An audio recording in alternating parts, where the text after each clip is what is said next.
Dice Flavio Josefo que él llevaba un vestido de plata, impecable, impresionante el hombre. El pueblo tan impresionado, porque parece que era un excelente orador. Pero es voz de Dios y no de hombre. Ese era el papá de Agripa II, el que estaba ese día ahí escuchando a Pablo. Y también estaba la hermana, Berenice. ¿De qué pinta? Berenice de Cilicia, princesa judía, hija de Herodes Agripa I y hermana del rey Herodes Agripa II. Hermanos, después de una serie de matrimonios fallidos en los años 40, 3 veces para ser exacto se casó y las 3 veces fracasó. Pasó gran parte de su vida en la corte de su hermano Agripa II, entre rumores de una relación incestuosa entre ellos.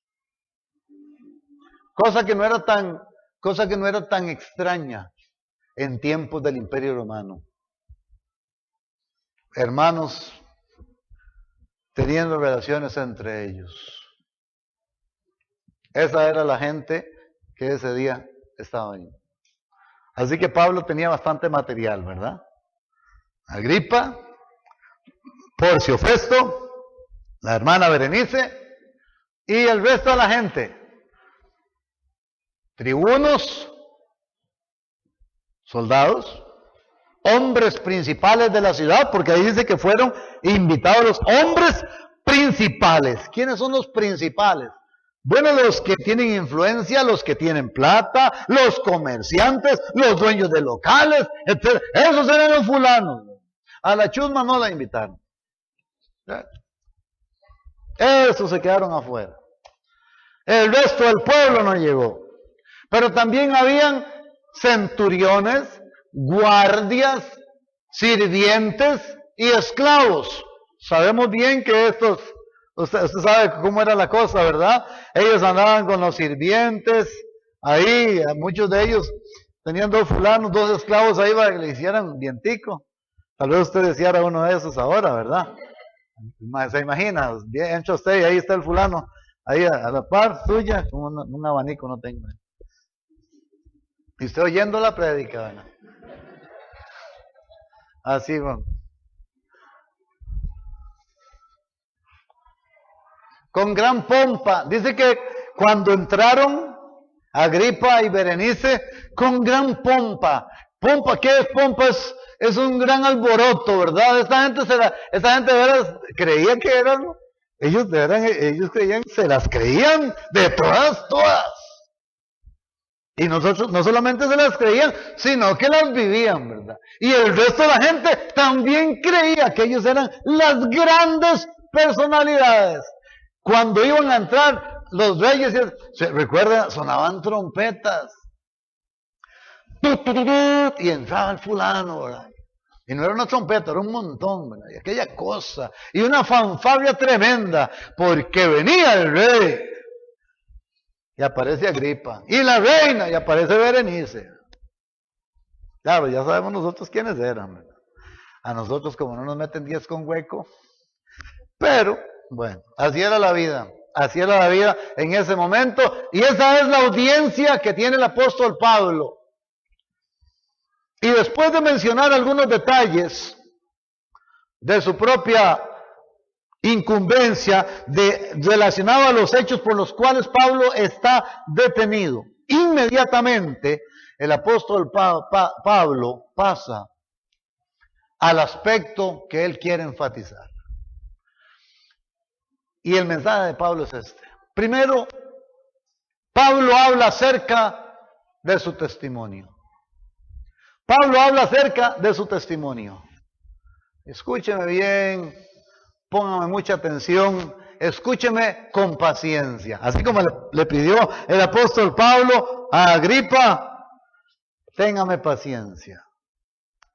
Lo primero que el apóstol Pablo hizo fue contar su testimonio. Pablo cuenta su testimonio antes de Jesucristo, el encuentro con Jesucristo y la vida después de Cristo.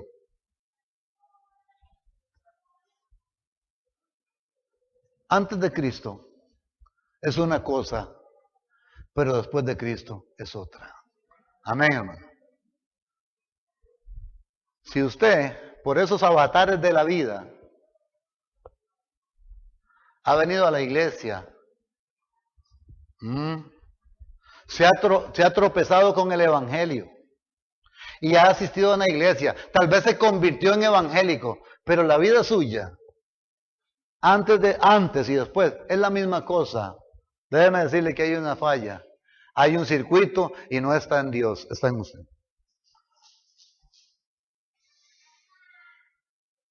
Porque cuando el Señor Jesús, escúcheme bien con paciencia, cuando el Señor Jesucristo entra en la vida de un hombre, lo transforma.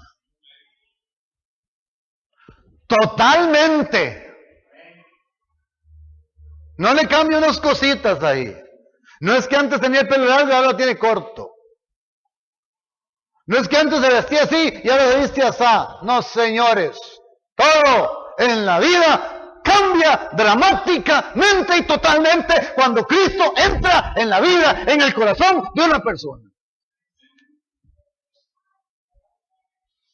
Si usted es de esos que siguió exactamente igual que antes, y la única diferencia es que ahora visita una iglesia, usted necesita a Jesucristo. Usted necesita una verdadera conversión. Un arrepentimiento sincero y verdadera conversión a Cristo Jesús. Ve al apóstol Pablo. De perseguidor a predicador. Y él mismo lo cuenta. ¿Sabe cómo era yo? Yo perseguía a esta gente. Yo los mataba. Yo los encarcelaba. Los obligaba a blasfemar. Porque Pablo era bien celoso de su religión. Eso dice él. Pero ahora soy el más grande de los predicadores que ellos tienen. El máximo defensor de lo que ellos piensan. Eso se llama cambio dramático, drástico. Oye, hermano, hoy en día está de moda. Hoy en día está de moda, es evangélico. Un día yo estaba hablando con una señora. Los chicos sí son buenos para hablar, ¿verdad? Y entonces yo estaba haciendo fila, no, ahora ya no se hace fila, ahora le dan ficha a uno y se sienta. Hemos avanzado, avancemos. Entonces resulta que estoy ahí, ¿verdad? Estamos esperando el turno y me dice la señora, estábamos hablando y algo pasó ahí con un niño, o no sé si fue en el tele que tenían ahí. Bueno, la cosa es que empieza a decirme, es que los chiquillos de ahora, qué malcriados que son, ¿verdad? Y la señora ahí, ¿verdad? Yo no sé si me estaba hablando de los de ella o de los que estaba ahí o los que estaban, bueno, es una barbaridad. Ahora son los güilas los que mandan en las casas, de veras. Claro, los papás ni les pueden decir nada, y en los colegios tampoco. Los profesores, y es que yo estaba precisamente en un lugar de profesores, y los profesores tampoco, ya no tienen ninguna autoridad. Ahora parece que la autoridad la tienen los güilas, y todo eso. Y entonces, ahí estábamos hablando, ¿verdad? Y ya no sé por qué les estoy contando este cuento.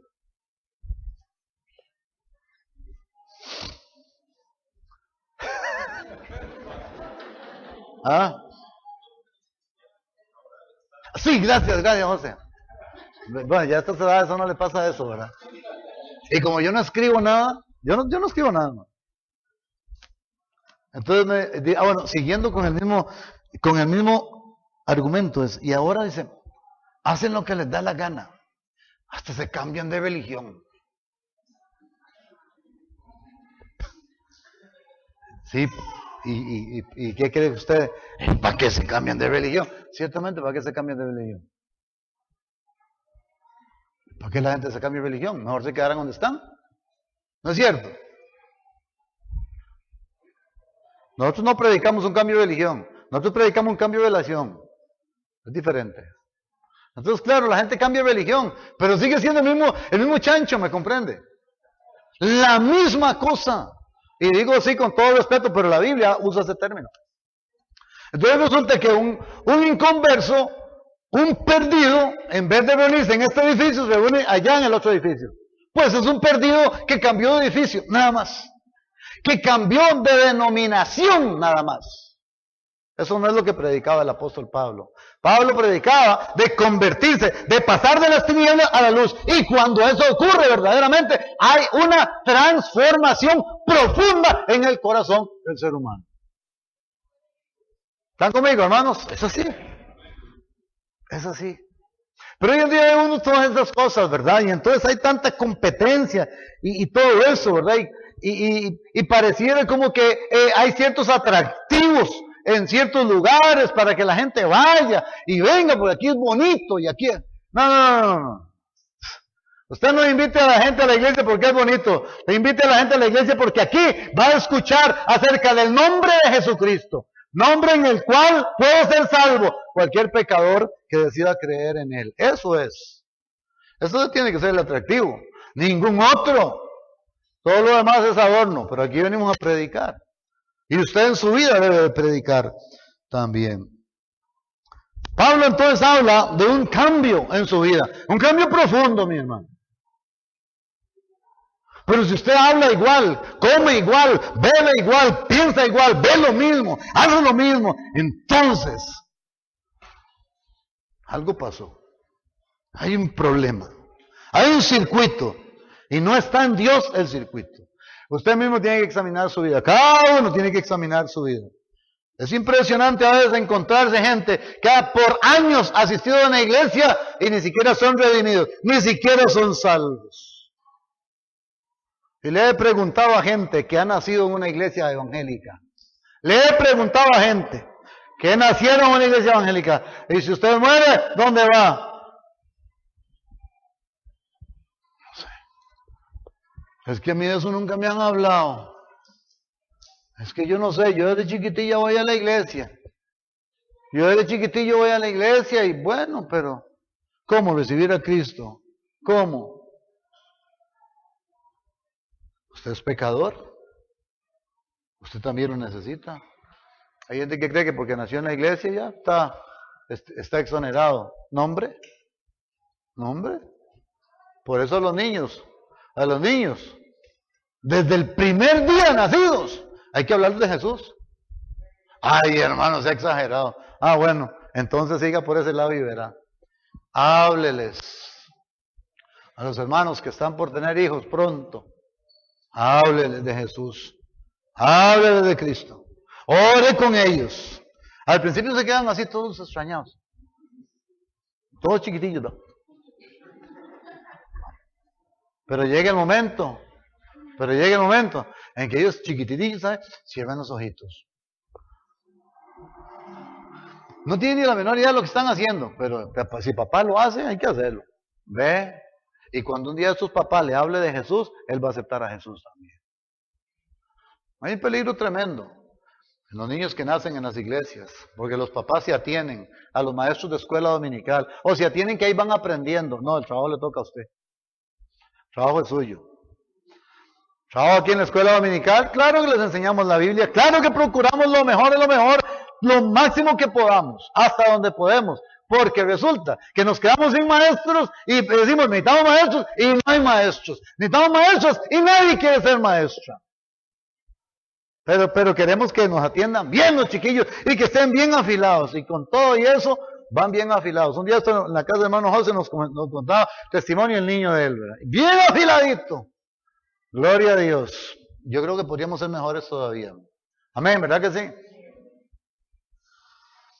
Pero hay una transformación. Por eso Pablo habla del antes, del durante, el encuentro que él tuvo con Jesucristo. Déjeme decirle lo siguiente. Toda persona, todo ser humano necesita un encuentro con Jesús. Y todo ser humano lo va a tener esa oportunidad.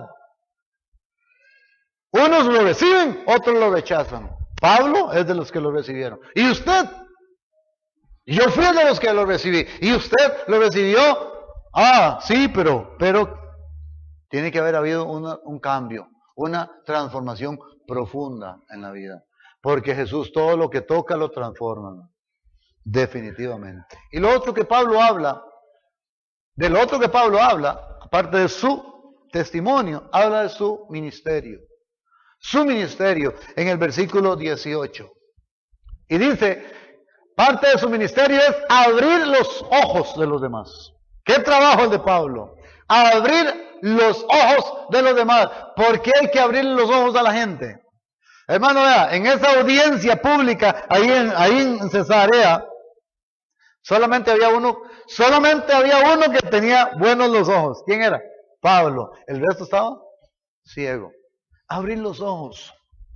Hermano, la gente literalmente, a veces tenemos que casi que agarrar los ojos y despegárselos, ¿verdad?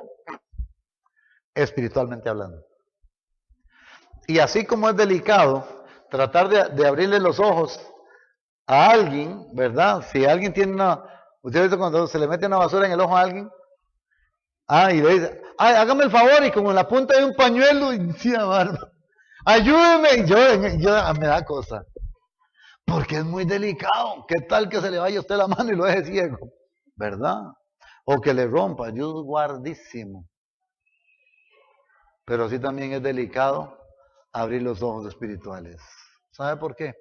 Porque la gente está muy cómoda con lo que cree. La gente ya no quiere. La gente, a nadie le gusta que le digan que está equivocado. Por eso lo peor que uno puede decirle a una persona, mire usted, impío, no sea tan impío, no sea tan ateo. ¿No? Más bien le vas a cerrar más los ojos. Hay que llegar con mucho amor, con mucha delicadeza para abrir los ojos. Ve al apóstol Pablo. Ve al apóstol Pablo, hermano. Vea, el apóstol Pablo tenía una gente terrible, ¿verdad? Pero ¿cómo le llama? ¡Oh, excelentísimo! Y seguramente por dentro decía, solo él sabe.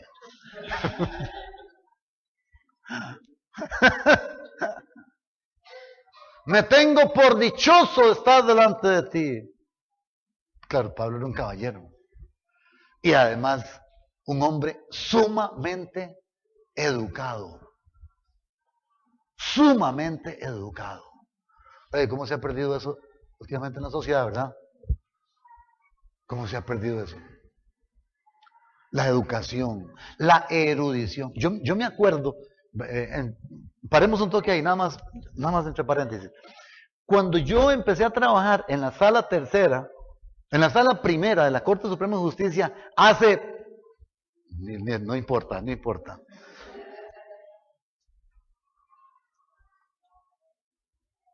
La gente que estaba ahí, desde el conserje hasta el presidente, eran cultos. Oiga lo que les estoy diciendo. Desde el conserje hasta el presidente de esa sala, eran cultos. Había que oírlos hablar. A la hora del café, en ese lugar casi no se hablaba de fútbol, pero se hablaba de literatura, se hablaba de política, pero con unos términos, oiga hermanos, de veras. ¿Sabe por qué yo me leí El Conde de Montecristo? Me tuve que leer El Conde de Montecristo porque el conserje me hizo una pregunta de ese libro y acaso yo la sabía.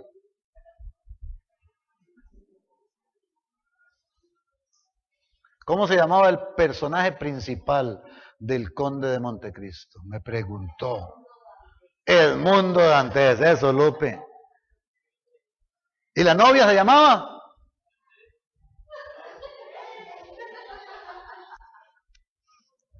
Ahora sí podemos rajar que en esta iglesia somos cultos. Bueno, pero hermano, se ha perdido eso. Se ha perdido el hábito por la lectura. Se ha perdido el hábito por conocer, por hablar bien y escribir bien. Me disculpa si usted me ha mandado un mensaje de texto con faltas de ortografía, pero yo no la soporto en ningún lado. Creo que tenemos que escribir bien nuestro idioma. Y también tenemos que hablarlo bien. Amén, hermano. Ahora, últimamente, si la gente allá afuera no lo quiere hacer, no importa. Pero es que nosotros somos cristianos. Yo creo que tiene que haber una diferencia. Amén.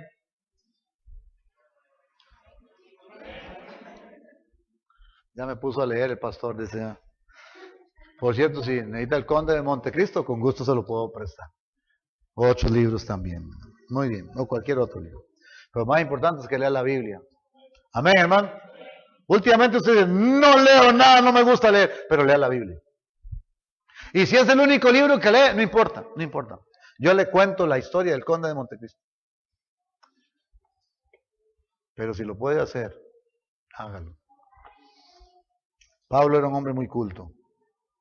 Y por eso está ahí exponiendo mensaje de salvación de una manera elegante, de una manera exquisita. También dice la palabra de Dios ahí Pablo dice que su ministerio era abrir los ojos de la gente, para que la gente se convirtiera de las tinieblas a la luz, versículo 18. Y nosotros vamos por lo mismo, hermanos, trasladar de las tinieblas a la luz, conversión de tinieblas a luz. Hoy en día, desgraciadamente, lo que más prevalece son las tinieblas. A mí, hermanos, yo no sé qué me da a principio de año, cuando comienza el año.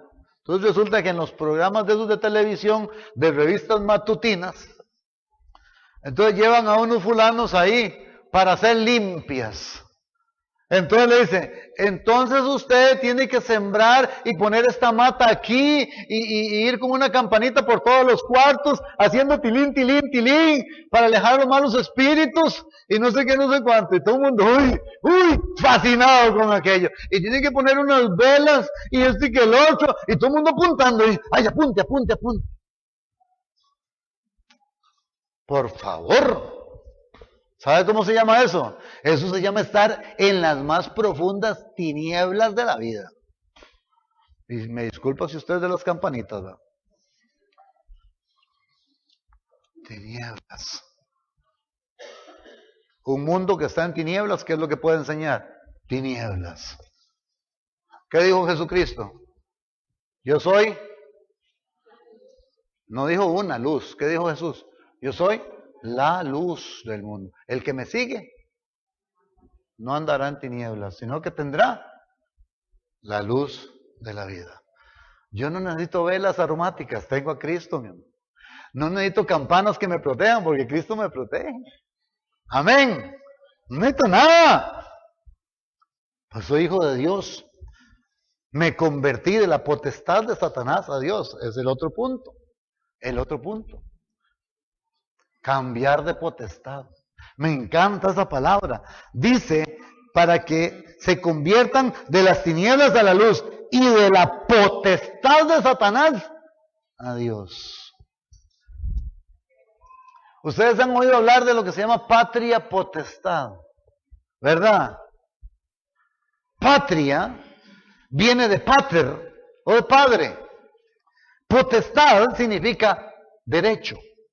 Así que la patria potestad, ya les estoy dando una clase de derecho, y de gratis. La patria potestad es el derecho que tienen los padres sobre los hijos. ¿Ve? Es un derecho de dirección, es un derecho de educación, es un derecho de manutención, es un derecho a darles el apellido, ese es el derecho. Patria potestad. Qué interesante que en el ámbito espiritual también exista esto. Porque el que no está bajo la potestad de Dios, ¿bajo qué potestad está? Solo hay dos potestades. Qué serio decir esto, ¿verdad que sí? Solo hay dos potestades, dos derechos. La potestad de Satanás, la potestad de Dios. Y la humanidad podría dividirse en dos. Cuando una persona está bajo la potestad de Satanás, ¿qué es lo que hace? ¿Ah? Pues hace lo que a Satanás le gusta. Hace exactamente lo que Satanás quiere. Y déjeme decirle que en esa potestad hay mucha gente, aún en sus religiones y todo. Porque el diablo ha inventado miles de religiones en el mundo. Pero cuando uno está en la potestad de Dios, ¿qué es lo que quiere? Hacer la voluntad de Dios. El apóstol Pablo dice para que se conviertan, para que cambien de potestad espiritual. Así como hay patria potestad en lo físico, hay patria potestad en lo espiritual. Y usted o está en una o está en otra. La otra cosa, en cuanto al ministerio de Pablo, es ofrecer ofrecer el don de Dios. Note lo que dice ahí, para que abra sus ojos, para que se conviertan de las tinieblas a la luz, de la potestad de Satanás a Dios, y para que reciban, por la fe que es en mí, perdón de pecados. Ofrecer el don de Dios. Dios es uno que está ofreciendo gratuitamente la salvación al pecador. Esta es la buena noticia, por eso se llama evangelio. La palabra evangelio significa buenas nuevas, buenas noticias. Dios quiere dar, quiere regalar, por eso dice para que reciban, ni siquiera dice para que obtengan, porque el verbo obtener es como ganar algo, ¿verdad? Pero recibir es gracia, mi hermano, es gracia. Yo no sé por qué no predicamos más este evangelio de gracia. Hay que contarle a la gente. Hermano, vea, mucha gente, le voy a decir qué es lo que pasa, o por lo menos lo que yo pienso. A veces ofrecemos el evangelio a la gente, pero la gente no quiere cambiar. La gente cree que es que le van a cambiar algo. Entonces, por ejemplo, he escuchado esto. Pero ¿y si yo hago eso que usted dice, tengo que ir a su iglesia con corbata? Si quiere. Si se ve más bonito. Y me van a quitar el café. Si le hace daño. Porque la gente no quiere que le quiten nada. Básicamente la gente no quiere cambiar ciertas costumbres. Que no son pecado en sí. Entonces la gente tiene temor. ¿Sabe por qué viene esto, hermano? Viene esto porque sectores del cristianismo se han encargado de enseñar que para que usted sea salvo,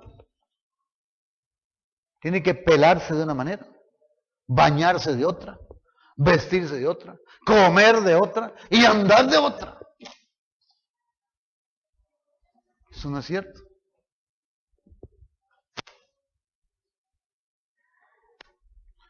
¿Acaso que con cambiarse de traje la muerte espiritual se va a cambiar? ¿Sabe cuál es el problema del ser humano? Muerte espiritual. Cada ser humano está muerto, espiritualmente muerto.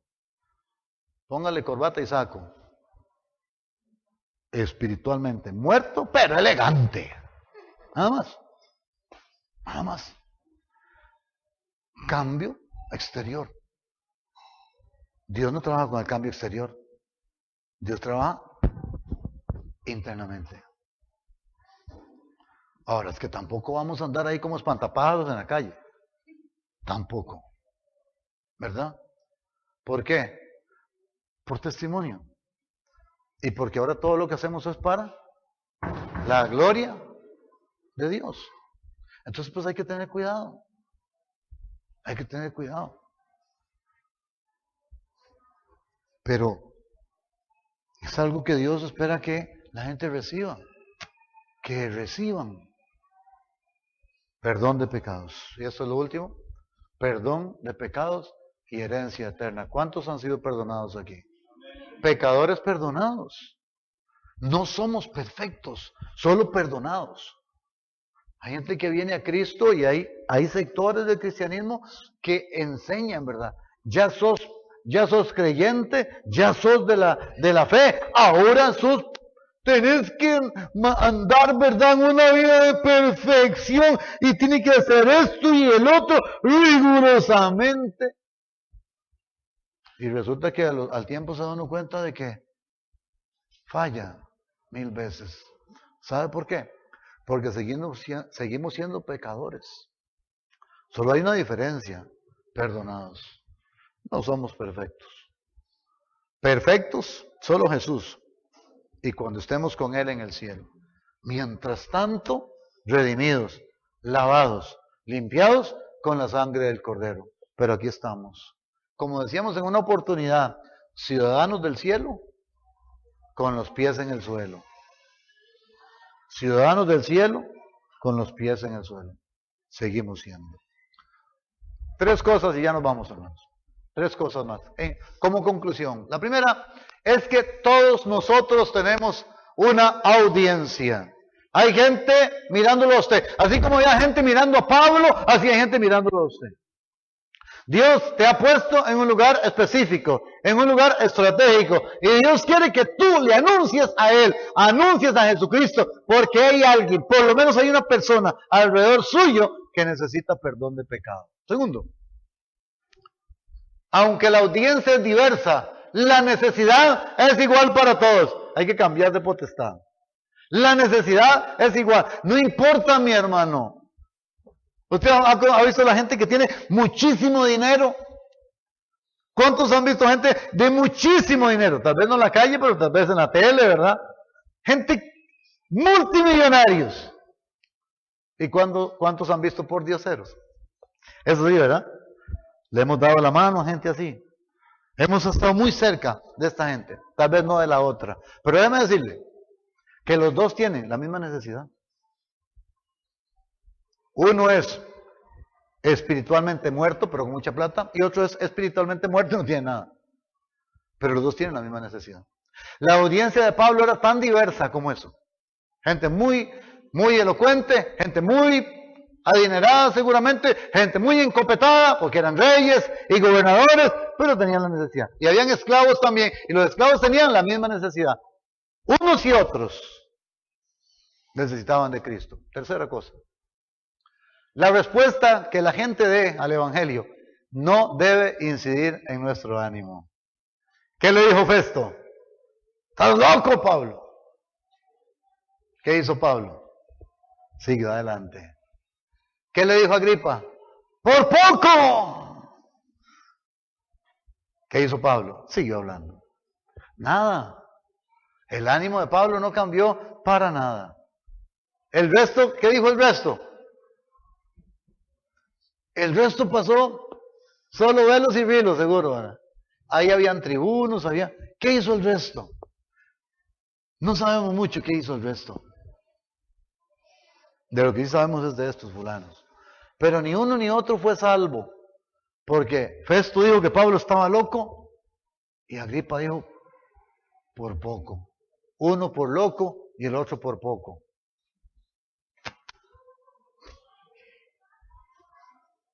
Lo cierto es que pase lo que pase, hermano. Pase lo que pase, hay que seguir adelante. ¿Sabe por qué? Porque el Evangelio, aunque sea rechazado, sigue siendo verdad. Lo puede rechazar el mundo entero y sigue siendo verdad. Por eso lo seguimos predicando, por eso seguimos entusiasmados, por eso seguimos adelante. Porque el Evangelio es verdad. Y hay poder de salvación en Él para todo aquel que en Él cree.